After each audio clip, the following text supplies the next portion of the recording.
গীতা সমীক্ষা সমস্যা সংকুল মানব জীবনের আলোকবর্তিকা স্বরূপ শ্রীমদ্ ভগবদ্ গীতা সনাতন ধর্মের অন্যতম শ্রেষ্ঠ গ্রন্থ। বিভিন্ন মনীষী এবং শাস্ত্রবেত্তা বিভিন্ন দৃষ্টিকোণ থেকে গীতার অনুধ্যান করেছেন।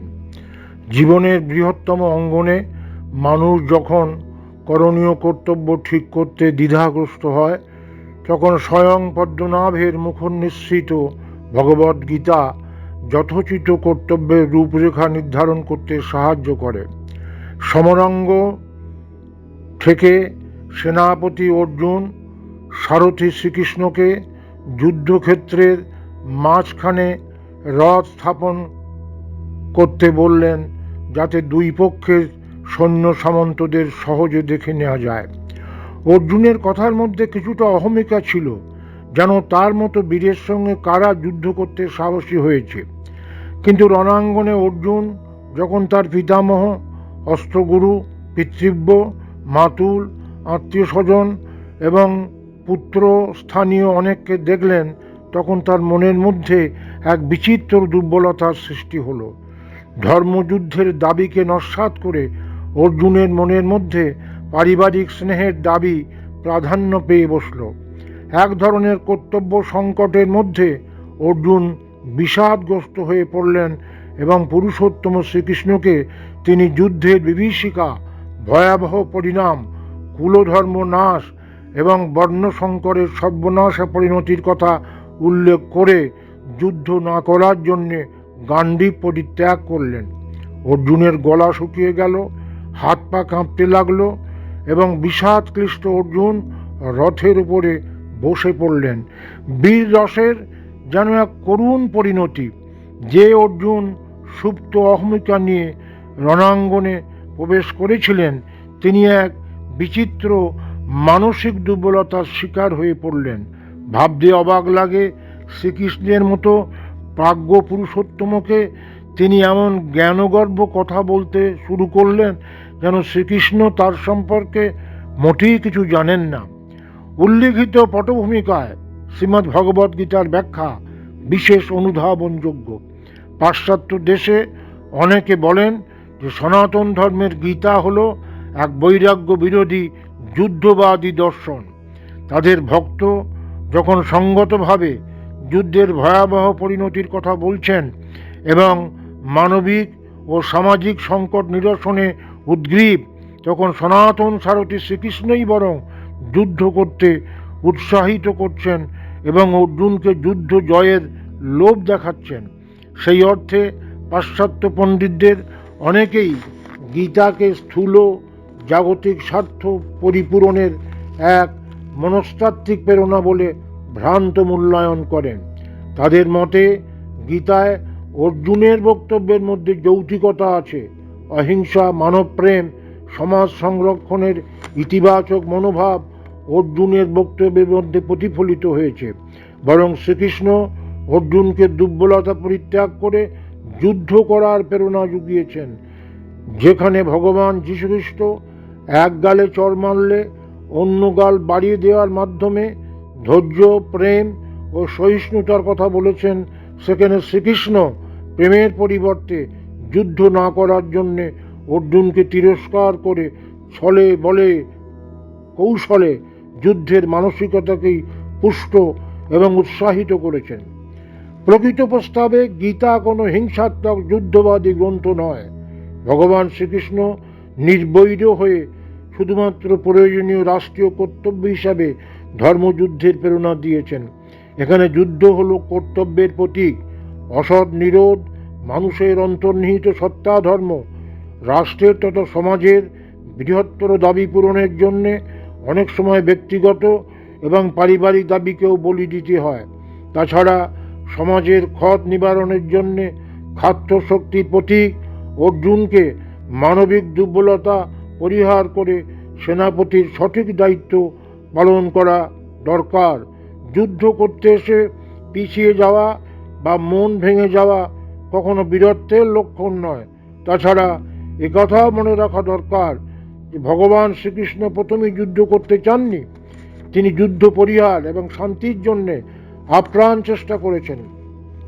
পাণ্ডবদের জন্য দুর্যোধনের কাছে 5খানা গ্রামও ভিক্ষা করেছেন, কিন্তু কৌরব পক্ষ বিনা যুদ্ধে সুচগ্র মেদিনী পর্যন্ত ছেড়ে দিতে রাজি হননি। যুদ্ধ কৌরব পক্ষই চেয়েছেন সব সময়। কিছুতেই যখন শান্তিপূর্ণ সমাধান হলো না এবং যুদ্ধ এক প্রকার অনিবার্য হয়ে উঠল, তখনও শ্রীকৃষ্ণ প্রাথমিকভাবে ঠিক করলেন যে তিনি কোনো পক্ষেই থাকবেন না। তারপরে যখন দেখলেন যে তথাকথিত নিরপেক্ষতার মধ্যে এক জাতীয় কপটতা আছে, তখন তিনি কৌরব পক্ষকে নারায়ণী সেনা অর্পণ করে নিজে পাণ্ডব পক্ষে থেকে গেলেন। এমনকি পাণ্ডবদের বললেন যে হিংসা শূন্য হয়ে শুধুমাত্র ধর্মরাজ্য প্রতিষ্ঠার তাগিদে তিনি এই ধর্মযুদ্ধকে অপরিহার্য মনে করছেন।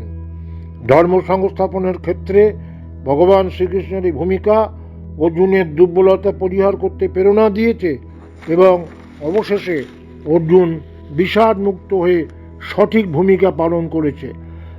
সুতরাং শুধুমাত্র অর্জুনের ক্ষেত্রে নয়, প্রত্যেকটি মানুষের ক্ষেত্রে গীতা হয়ে উঠেছে সর্বকালের প্রেরণা প্রদীপ, ভূমি থেকে ভূমায় উত্তরণের এক সার্থক অখণ্ড নির্দেশিকা।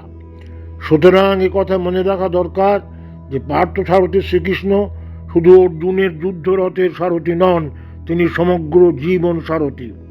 আবার শুধু অর্জুনের ক্ষেত্রে নয়, গোটা বিশ্বের সকলের তিনি জীবন সারথী। পার্থসারথী রূপে তিনি বিশ্ব সারথী। অর্জুন এখানে সকল জীবের প্রতীক। বিশেষ একটি ঘটনার বাতাবরণ থাকলেও গীতা একটি বিশেষ পটভূমিকায় নির্বিশেষ সাধারণ সত্যের দিক উন্মোচন করেছেন। সুতরাং উপনিষদের মতো গীতার বক্তব্য সার্বজনীন। ভক্তের বিপদে ভগবান এখানে নির্বিকার বা নিশ্চেষ্ট নন, বরং আপ্রাণ চেষ্টা করেছেন শাসনে, তিরস্কারে, প্রেম ও প্রেরণায় ভক্তকে দ্বন্দ্বাতীত ভূমিতে উত্তীর্ণ করতে। নিপুণ কৌশলে এখানে ভগবান ভক্তকে তার অবসাদ ভূমি থেকে কর্মভূমিতে উত্তরণ ঘটিয়েছেন। একটা দুটো বাক্যের দ্বারা নয়, 700 শ্লোকের মাধ্যমে আদা জল খেয়ে পরম দয়াল শ্রীকৃষ্ণ অর্জুনের শোক নিরসনের চেষ্টা করেছেন। অসীম ভগবানের এমন সসীম, সজীব এবং প্রেমিক প্রতিচ্ছবি বোধহয় শুধুমাত্র নরলীলাতেই সম্ভব। ঈশ্বর আছেন এই সার্বিক বৈদিক সত্যের পাশাপাশি গীতা বলিষ্ঠভাবে ঘোষণা করেছেন যে ঈশ্বর আসেন মাটির পৃথিবীতে এবং ডাকেন সবাইকে গীতার অননুকরণীয় ভাষায়, সর্বধর্মান পরিত্যজ্য মামেকং শরণং ব্রজ। মানব জীবনের সমস্যাবলীর বহু দিক আছে, শারীরিক, মানসিক এবং আধ্যাত্মিক। এর সমাধানে গীতা খণ্ড দৃষ্টির পরিবর্তে অখণ্ড ভূমা দৃষ্টির উপরে গুরুত্ব আরোপ করেছে। গীতার মতে সর্বসমস্যার সমাধান একমাত্র আধ্যাত্মিক সার্বিক দৃষ্টিকোণের মধ্যেই নিহিত। সেজন্যে কুরুক্ষেত্রের মতো এক সামান্য সোশিও ডোমেস্টিক সমস্যা সমাধানের জন্যে তিনি যুদ্ধের পরিমণ্ডলে ব্রহ্ম জিজ্ঞাসা তথা বৃহৎ এবং অখণ্ড দৃষ্টিভঙ্গির আশ্রয় নিয়েছেন। গীতা বিশ্বাস করে এক তরি করে পারাপার। অর্থনৈতিক সমস্যা, রাজনৈতিক সমস্যা, সামাজিক সমস্যা সব কিছুর সুষ্ঠু সমাধান হয় আধ্যাত্মিক দৃষ্টিকোণের মাধ্যমে। অর্জুনের পারিবারিক এবং রাষ্ট্রীয় সমস্যা, কিন্তু এই সমস্যার নিরসন করতে গিয়ে আত্মতত্ত্বের এবং ব্রহ্মতত্ত্বের অবতারণা করেছেন শ্রীকৃষ্ণ। সেজন্যে প্রথম শতকের বক্তব্য মূলত অর্জুন কেন্দ্রিক এবং খণ্ড দৃষ্টি প্রসূত, কিন্তু গীতার আলোচনা যত এগিয়েছে ততই অর্জুন প্রসঙ্গ বা ব্যক্তি প্রসঙ্গ তলিয়ে গিয়ে সার্বজনীন প্রসঙ্গ এসেছে। গীতাই শিক্ষা দিয়েছে যে অতি ক্ষুদ্র বিষয়ও পরম বৃহতের সঙ্গে যুক্ত। চরম লক্ষ্যের সমাধান না হলে জাগতিক বিষয়ের সঠিক সমাধান হয় না। ভারতীয় ঋষির মতে ঈশ্বরের সঙ্গে সম্পর্ক সুন্দর হলে জাগতিক সম্পর্ক সুন্দর হবে। এক কথায় পুরুষোত্তমের সঙ্গে যোগ চাই এবং সেখানেই ধর্মের প্রাসঙ্গিকতা ও প্রয়োজন। শান্তি পেতে গেলে শান্ত হতে হবে, আর শান্ত তখনই হওয়া যায় যখন মানুষ যোগযুক্ত হয়, গীতার ভাষায় বলা যায়, নাস্তির ভুক্তির বুদ্ধির যুক্তস্য নোচা যুক্তস্য ভাবনা নোচা ভাবয়ত শান্তি অশান্তস্য কুত সুখম। পরিশেষে বলা যায়, গীতার প্রথম অধ্যায়ে অর্জুনের বিষাদ খুবই তাৎপর্যবাহী। মানুষের জীবনে শোক, দ্বন্দ্ব, বিষাদ থেকেই মহত্তর জীবন জিজ্ঞাসার সৃষ্টি হয়। জীবনের বৃত্তে এই সংগ্রাম, শোক ও বিষাদ হলো উপলব্ধি করা যেমন প্রয়োজন, তেমনি বিষাদের মূলকে কিভাবে নিরাকরণ করা যায়, গীতা তার প্রতিও দৃষ্টি দিয়েছে। আমাদের জীবনের চলনার পথে সব মূল্যবোধকে আমরা ঠিক মতো মেনে চলতে পারি না। সেক্ষেত্রে কখনো কখনো বিশেষ বিশেষ মূল্যবোধকেই প্রাধান্য দিতে হয়। এই কনফ্লিক্ট অফ ভ্যালুস গীতার প্রথম অধ্যায়ে এবং স্বাভাবিকভাবে সর্বত্র সুন্দরভাবে বিশ্লেষিত হয়েছে এবং সমগ্র গীতা পরিক্রমাতে তার সমাধান মিলেছে। যুদ্ধক্ষেত্রে এসে অর্জুনের জীবনে পারিবারিক স্নেহ মমতার দাবি প্রাধান্য পেয়েছিল, ন্যায়, ধর্ম এবং বৃহত্তর রাষ্ট্রীয় চাহিদার দাবি হয়েছিল গৌণ। কিং কর্তব্য বিমূঢ় অর্জুনকে সঠিক পথে চলার নির্দেশ আমরা পেলাম শ্রীকৃষ্ণের মাধ্যমে। বিষাদ থেকেই মহৎ সৃষ্টি। অর্জুনের জীবনে লক্ষ্য হারানোর বিপদ এসে তাকে বিষাদগ্রস্ত করেছিল,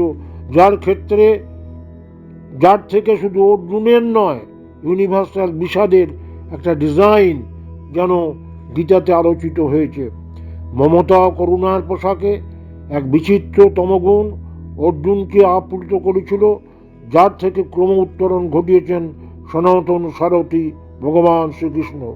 বিষাদ থেকে বাল্মীকিও অমর কাব্য রামায়ণ সৃষ্টি করেছেন। পরীক্ষিতের মৃত্যু চিন্তাজনিত বিষাদ থেকে সৃষ্টি হয়েছে শ্রীমদ্ ভাগবত গ্রন্থ। রাজা সুরত ও সমাধি বৈশ্যের ব্যক্তিগত দুঃখ বিষাদের মূল নির্ধারণ করার জন্য সৃষ্টি হয়েছে সপ্তশতী চণ্ডী। কার্লাইলের হিরো এবং হিরোয়ারশিপ গ্রন্থে দেখি আকস্মিকভাবে বন্ধুর মৃত্যুজনিত বিষাদ থেকে সৃষ্টি হয়েছে এক নতুন মার্টিন লুথার। প্রচণ্ড জীবন যন্ত্রণার বিষাদের মধ্যেই কারাগারে বাসুদেব দর্শনের মাধ্যমে শ্রী অরবিন্দের জীবনে উত্তরণ ঘটেছে। অশেষ দুঃখ নিপীড়নের বিষাদ সন্ধিক্ষণে শ্রীরামকৃষ্ণের পুত্র সাক্ষাৎই নরেন্দ্রনাথকে বিবেকানন্দে পরিণত করেছে। সুতরাং অর্জুনের বিষাদ সাত্ত্বিক, যা তাকে এক মহত্তর পরিণতির দিকে এগিয়ে নিয়ে যায়। অর্জুনের প্রাথমিক অহংকারের পরে তার চিত্তে আসে আত্মীয় দর্শনজনিত মমতা, মমতা থেকে স্বজন প্রীতির মোহ, মোহ থেকে বিষাদ, আর বিষাদ থেকে কর্তব্য পালনের দ্বন্দ্ব, দ্বন্দ্ব থেকে গভীর শোক, শোক থেকেই জীবন জিজ্ঞাসা, এবং তারপরই দীর্ঘ মানসিক দোলাচলের পর শ্রীকৃষ্ণ চরণে আত্মসমর্পণ। শরণাগতির এই অপূর্ব দিব্য কথন গীতার গ্রন্থের প্রকৃত মর্মবাণী। নমস্কার।